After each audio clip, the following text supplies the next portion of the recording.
Hey, what's up everyone? This is Oakley, and we're going to be doing a 1 vs 1 battle here on Warhammer 2, obviously. We're also going to see animated trees like this. Oh god, I am Groot.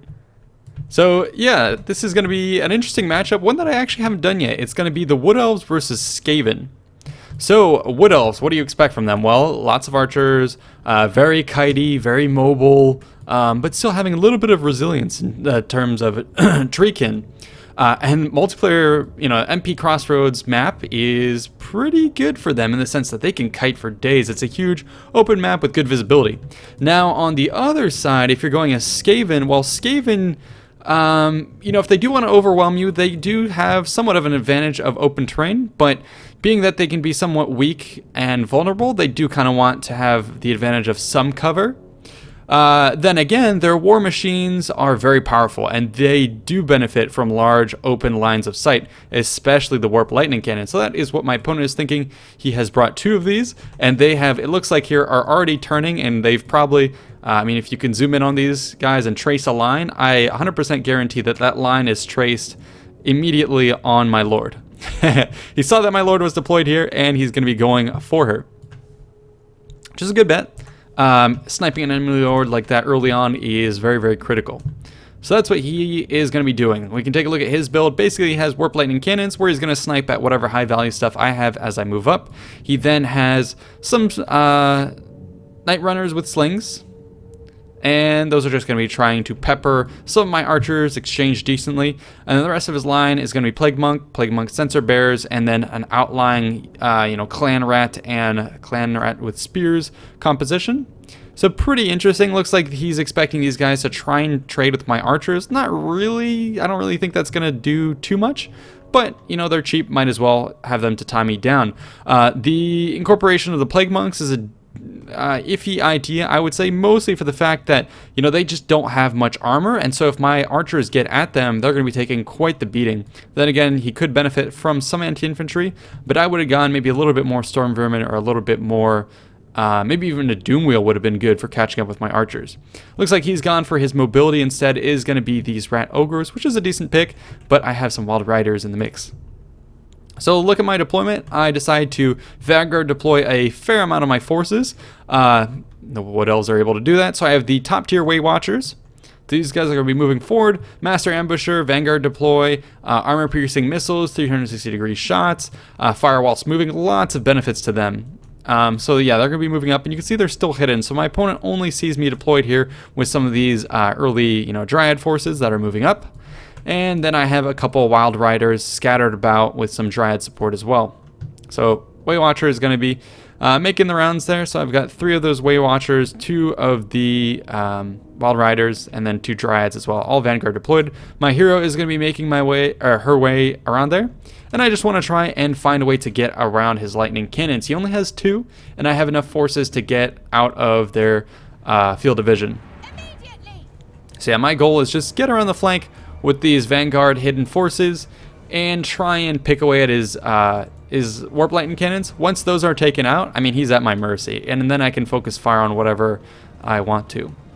His goal looks like, as we saw, is going to be to take out my lord. I'm staying very cognizant of his range here, and I'm just going to pull out of the fight and keep kiting out of there, drive his attention away from my flanking forces. And the idea behind these treekin here is I just wanted a big, sturdy, tanky force to hold up the Skaven. Lots of little units. One of these guys in here, they're armored. They can cause terror. And yeah, so they're pretty good just to hold down Skaven and buy me some time, allowing my archers to make their way around the flank. Meanwhile, as I close in, I'm going to try and find a little bit of a gap here. But these warp lightning cannons do an about face extremely quickly. Looks like the first shot doesn't kill any models, but as my deer prance closer and closer, the lightning crew is going to try and do some good strikes. I was trying to do a little bit of back and forth, but I guess just the way this artillery works is you can't really make it miss like that, and so he's going to go ahead and pretty much take out my unit. The back and forth that I was doing didn't seem to help, and it just delayed my approach.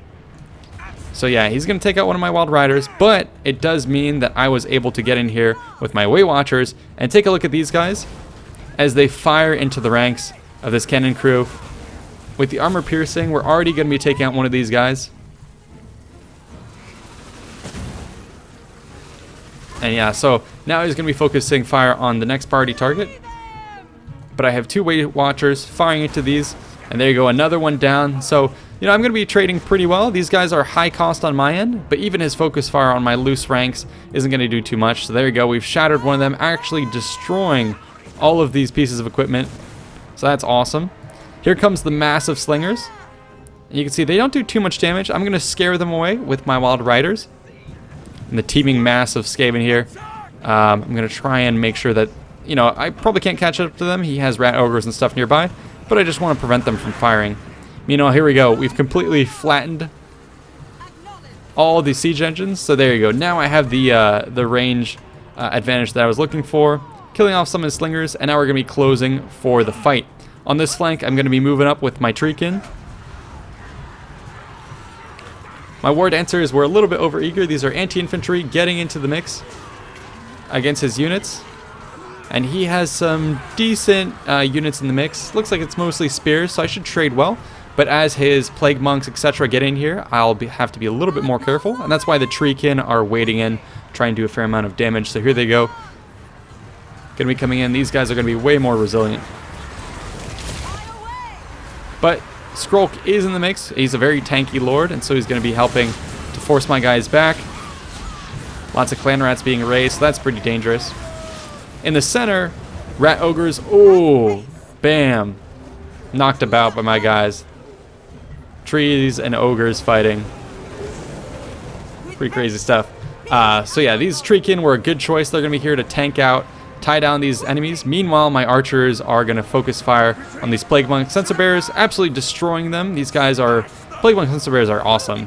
But, like we saw before, they're very vulnerable to archers. So I slaughtered them here. And take a look at these Dryads. They're pretty good damage dealers. And so they'll do a pretty fair job in melee. For their costs, relatively cheap. I feel that they pair pretty well against Skaven. Take a look at all these slings in the back firing away. He was trying to have a lot of supporting fire, but me bringing these Dryads and other units, they do seem to have pretty good resilience to some of these slings. And so yeah, maybe if he was focusing fire on my archers, he could get the job done. But against my Treekin, yeah, not going to be doing too much. So now we can see his main line pretty much being ridden down. And let's look at this. Dryads plus deer. The forest is coming alive here. The trees and all the deer are coming out at you. That's a very scary sight. It looks like the enemy agrees with me, and they're going to be running out. That's right, ogre, scared of being gored. Back through the center, Lord Skrulk is continuing to hold out, but this armor-piercing, withering fire from my Weight Watchers is going to be finding its way into his skin, killing him off quicker than he can regenerate.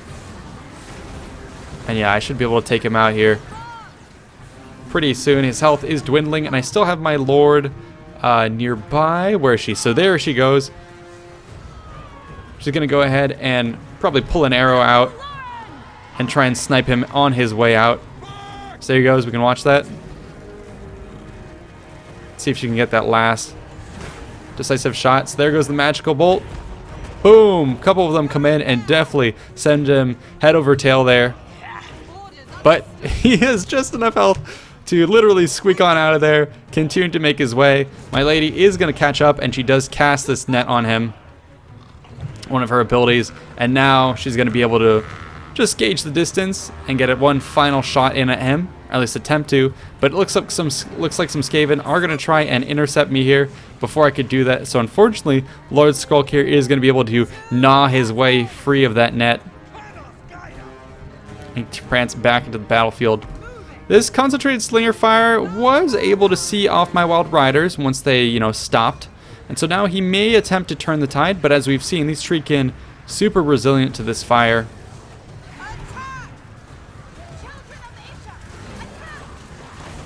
Although that is a lot of fire coming in here.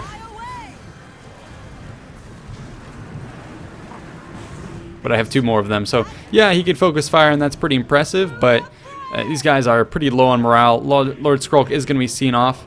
My hero is going to again try and get another strike against him. Not quite sure it's there. But anyways, I still have Weight Watchers with some ammo left. We've used almost all of it. And I'm going to use that to try and shatter the remainder of his guys. And there goes one last shot. Is he going to nail it? Boom! There you go. Piercing him. That was a freaking epic shot. There you go. The arrow that slew the enemy general and saved the day. And with that, the rest of Skaven is going to go bye-bye. She's even going to charge into the fight, fire point blank with the magical arrow, and then chase these guys off the battlefield. Firing point blank. So this is the fun part for the Wood Elves. When the vengeance of the woods and the forest comes out, even though there's no nearby forests, we brought the forest to the enemy. So that was cool. So that's a matchup I haven't played before. I definitely thought it was fun. It can be pretty sketchy, though, if you do find yourself fighting against a bunch of those Warp Lightning Cannons. But as we saw, Weight Watchers, with armor piercing and the damage they can do, just sneak right up, and they can destroy those siege engines. I was impressed myself with just how much damage they did. So that was pretty awesome. So I guess in this scenario, best thing to do as the enemy is probably bring Doom Wheels and just bring numbers, just to be able to swarm and tie down the enemy. Warp Lightning Cannon or two is probably a good choice. But yeah, you may have to have a couple scouting forces a little bit in front of you just to prevent my Weight Watchers from getting too close. And then you'll probably have an advantage. But anyways, they were hidden, so he didn't have a way to see them.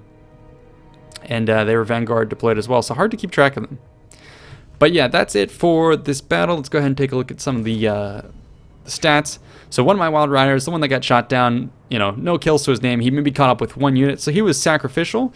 But he paved the way for the rest of my units to come in. Fair amount of kills, as you'd expect on these Weight Watchers. Good value on the Treekin. The other Wild Rider that made it through killing a lot of Slingers. Drad's doing a good job, and the War Dancer is doing good work as anti-infantry forces. And even my Glade Lord, or Glade Lady, I guess you could say, with 43 kills. So overall, very cost-effective, I found. And on the open ground there, I mean, I had so much mobility, it was hard for him to counter. Then again, I did have like a third of his number, so he could have, had he been a little bit more aggressive, he could have tried to take out some of my forces, you know, maybe one by one. Left the lightning cannons a bit back with maybe just, you know, a single clan rat with spears and just move everything else forward. Have the fight on my side and maybe kite me back using the slingers, etc. But yeah, nothing really traded well on his side. Warp Lightning Cannons didn't trade well at all. Only the Plague Monks really traded decently.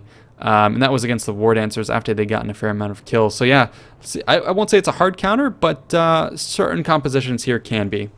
So yeah, that's it for this one. I hope you guys enjoyed. Stay tuned for more, and I will see you in the next one. Bye-bye.